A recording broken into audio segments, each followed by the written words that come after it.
Actually, the biggest problem with air traffic controlling or even rescue and crash firefighting is, like, I'll give you an example of rescue crash firefighting. Now, these guys, they keep sitting in the crash tender. That is what the air headquarters order says. And there are guys like me, who have been at the helm, wherever I am there. Those guys are actually sitting in the crash tender, regardless of the weather conditions, sweating it out. And if there is a requirement, they are required to proceed there. It may happen in their entire lifetime. There may not be a single instance. Yes. And it can happen 2 or 3 times in a single day.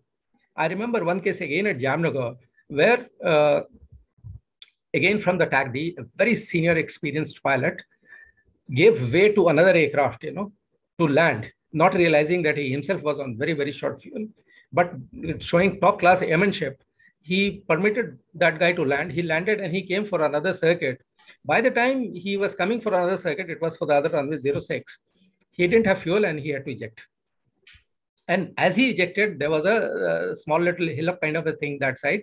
So the aircraft hit that and there was a huge ball of fire.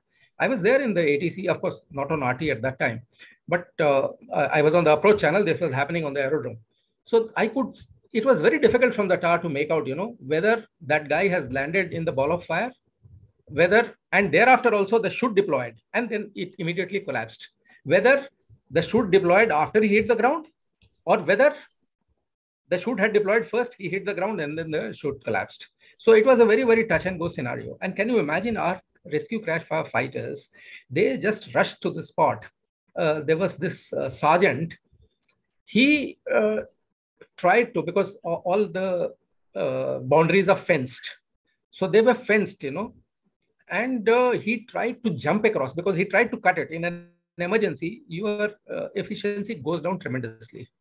That is what the biggest problem is. So with the same cutter, which he will cut it 99 times of 100, that was the 100th time, one time when he couldn't cut it. So he jumped, lacerating his whole leg, opened up his whole leg. It was all in blood. We could see, he went onto the other side, took the pilot in his lap, gave him the positive strokes.